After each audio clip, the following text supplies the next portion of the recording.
दोस्तों, अभी के समय में काबा शरीफ के चारों ओर एक अजीबोगरीब और हैरत अंगेज करने वाली दीवार देखने को मिल रही है, जिसे देखने के बाद मन में एक कंफ्यूजन की स्थिति बन रही है कि आखिर ये दीवार काबा शरीफ के चारों ओर क्यों बनाई गई है। लोगों के अंदर इस दीवार को लेकर एक बेचैनी और परेशानी साफ देखने को मिल रही है। क्या अब कोई भी मुसलमान भाई काबा के ब्लैक स्टोन यानी हजर अल अस्वाद को छू नहीं सकेगा या चूम नहीं सकेगा? कई लोग सोशल मीडिया के जरिए इस दीवार के संबंध में गलत भ्रांतियां भी फैला रहे हैं, जैसे काबा शरीफ के चारों ओर खींची ये दीवार एक कयामत की एक निशानी है। वहीं कुछ लोगों का सोचना है कि इसी तरह की दीवार कोरोना महामारी के दौरान मक्का मुकरमा के चारों ओर बनाई गई थी, तो क्या फिर से हमें कोविड पैंडेमिक को झेलना पड़ेगा? तो कुछ लोग ये भी सोच रहे हैं कि ये दीवार सऊदी हुकूमत की एक चाल है ताकि ऑर्डिनरी मुस्लिम्स इस काबा शरीफ से दूर रहें, जबकि कुछ ये मान रहे हैं कि फिलिस्तीन में हो रही मुसलमान और यहूदियों के बीच हो रही जंग से इस दीवार का संबंध है।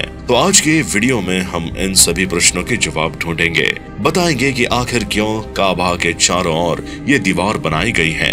वीडियो के साथ अंत तक बने रहिए। सऊदी अरब के मक्का शहर में बनी इस्लाम की सबसे महत्वपूर्ण और पाक जगह मस्जिद अल हरम के केंद्र में स्थित पत्थर की एक बिल्डिंग है, जिसे काबा शरीफ के नाम से जाना जाता है। अरबी भाषा में काबा का अर्थ होता है क्यूब, यानी ये स्क्वायर क्यूब शेप में बनी हुई ब्लैक स्टोन की एक इमारत है जो सूती या सिल्क कपड़े से कवर की हुई है। मुस्लिम लोग काबा को बैत अल्लाह यानी खुदा का घर, हाउस ऑफ गॉड मानते हैं और किबला यानी मुसलमान भाइयों के लिए प्रार्थना करने की दिशा माना गया है। लेकिन अभी जो काबा हम देखते हैं ये हमेशा से ऐसा नहीं था। सबसे पहला खाने काबा अल्लाह पाक द्वारा हेवन पर बनाया गया था, जिसे एंजल्स यानी फरिश्तों के लिए एक इबादत गाह के तौर पर देखा जाता है। उस समय धरती पर कोई भी काबा मौजूद नहीं था। पाक कुरान में इसे बैतुल मामूर के नाम से जाना जाता है। अल्लाह ताला ने आदम यानी अल सलाम को जन्नत से जमीन पर भेजा, तब अल्लाह ताला का हुक्म मानते हुए आदम ने खाने काबा की नींव रखी, ठीक उसी जगह जहाँ पर अभी काबा मौजूद है। और जमीन पर मौजूद इस काबा के ठीक ऊपर हेवन में बैतुल मामूर स्थित है, जहाँ फरिश्ते तवाफ करते हैं। तवाफ शब्द को अरबी के शब्द ताउफ से लिया गया है, जिसका अरबी भाषा में मतलब होता है गोल गोल चक्कर लगाना। तो होली काबा के चारों ओर 7 बार एंटी क्लॉकवाइज चक्कर लगाने को तवाफ कहा जाता है। जब अल्लाह ताला ने हजरत आदम अल सलाम को काबा बनाने का आदेश दिया, तो इस काम में मदद के लिए एंजल्स यानी फरिश्तों को भेजा और इस तरह से अल्लाह ताला के आदेश से खाने काबा का निर्माण हुआ और अल्लाह को मानने वालों के लिए ये पीस ऑफ वर्शिप बना। आदम अल सलाम के द्वारा धरती पर बनाया ये काबा लंबे समय तक इबादत का केंद्र बना रहा। हजरत नूह अलैहिस्सलाम के दौर में भारी बारिश और तूफान के कारणवश इस हॉली साइट को भारी नुकसान झेलना पड़ा। पूरी इमारत ढह गई, लेकिन मिट्टी का ढेर वहीं का वहीं पड़ा रहा, मानो अल्लाह ताला ने धरती पर मौजूद इस घर की रखवाली खुद की हो और इसे बेनिशान नहीं होने दिया।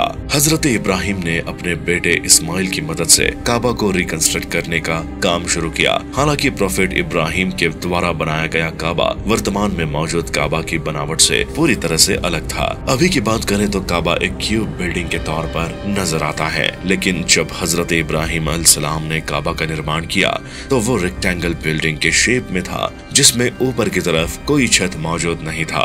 हजरत इब्राहिम और इस्माइल ने जो काबा बनाया था उसमें 2 दरवाजे थे। एक दरवाजे से अंदर दाखिल हुआ जाता था तो दूसरे दरवाजे से बाहर निकलते थे। लंबे समय तक काबा की यही बनावट बनी रही, जिसके चारों ओर चक्कर लगाकर लोग अल्लाह की इबादत किया करते थे। पैगंबर मोहम्मद के शासनकाल के दौरान भारी बारिश के चलते खाने काबा इमारत को बहुत ज्यादा नुकसान पहुंचा, इसलिए काबा को फिर से बनाने का निर्णय लिया गया। इस वक्त कुरैश ट्राइब को काबा का इंचार्ज बनाया गया। काबा को बनाने का और उसके मैनेजमेंट का संपूर्ण दायित्व कुरैश जनजाति के ऊपर था। इस बार काबा शरीफ को अनहोनी जैसे बाढ़ का पानी घुसने का या घुसपैठियों से बचाने के लिए दरवाजे का ग्राउंड लेवल से थोड़ा ऊपर बनाया गया था। कुरैश जनजाति और कबीले वालों ने यह निर्णय लिया कि होली काबा एक सैक्रेड प्लेस है, तो केवल जायज काम से हुई आमदनी का प्रयोग करके खाने काबा शरीफ का निर्माण किया जाएगा और ऐसी कमाई जो नाजायज काम से हासिल होगी उसको हराम मानकर उसका प्रयोग काबा के निर्माण में नहीं किया जाएगा। खाने काबा का निर्माण कार्य चल ही रहा था कि जायज कमाई खत्म हो गई, इसलिए काबा के निर्माण कार्य को तुरंत बीच में ही रोका गया और काबा शरीफ के जिस हिस्से का निर्माण कार्य पूरा हो चुका था उसको स्क्वायर शेप बिल्डिंग से ढक दिया गया। आज हम काबा शरीफ को इसी क्यूब फॉर्म बिल्डिंग के आकार में देखते हैं। काबा का कुछ हिस्सा कंस्ट्रक्शन रुकने की वजह से अनफिनिश्ड रह गया था। इसे आज की तारीख में हतीम के नाम से जाना जाता है। हतीम, जिसे हिज्र इस्माइल के नाम से भी जाना जाता है, एक सेमी सर्कुलर वॉल है जिसे काबा का ही एक हिस्सा माना जाता है। हातिम पर नमाज पढ़ने का सवाब उतना ही मिलता है जितना कि खाने काबा के अंदर नमाज अदा करने पर मिलता है। समय के साथ साथ खाने काबा में काफी सारे रिनोवेशंस कार्य हुए।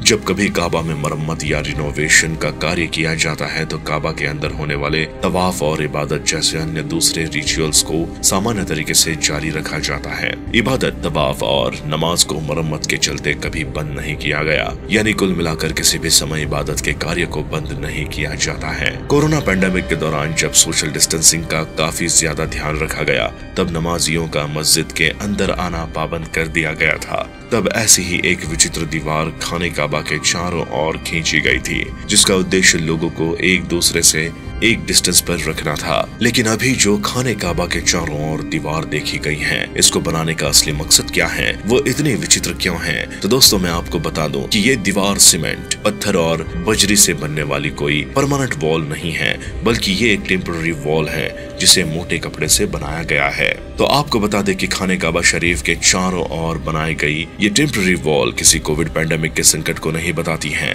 और न ही ये सऊदी हुकूमत के किसी सीक्रेट मिशन को दर्शाती है और न ही इसका ताल्लुक किसी जंग से है। आज का दौर सोशल मीडिया का दौर कहलाता है जहां पल भर में कोई इन्फॉर्मेशन दूसरों तक with in a minute share हो जाती है और इस्लाम में इस बात को नापसंद किया जाता है। और अभी के समय में काबा शरीफ के अंदर मरम्मत का काम चल रहा है और जब कभी काबा के अंदर मरम्मत का काम चलता है तो भारी शोर मचाने वाले मशीन और उपकरण का प्रयोग किया जाता है और इन मशीनों से होने वाले शोरगुल का प्रभाव नमाजियों पर ना पड़े, इसके लिए ये दीवार बनाई गई है। पहले भी जब कभी खाने काबा के हरम कोर्ट यार्ड में कोई मरम्मत या रिनोवेशन का काम होता था तो तब भी इसी तरह की टेम्पररी वॉल बनाई जाती थी।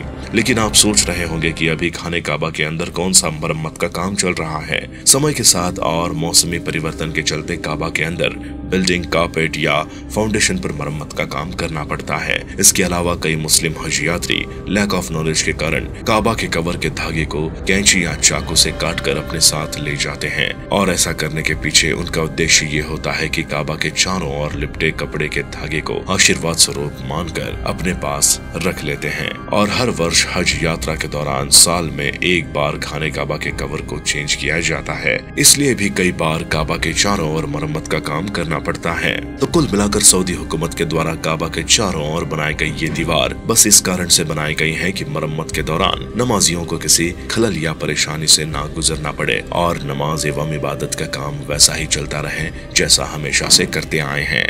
दोस्तों उम्मीद करते हैं कि आपको जानकारी से भरा ये वीडियो पसंद आया होगा। वीडियो को एक लाइक करके कमेंट के माध्यम से अपनी प्रतिक्रिया जरूर शेयर करें।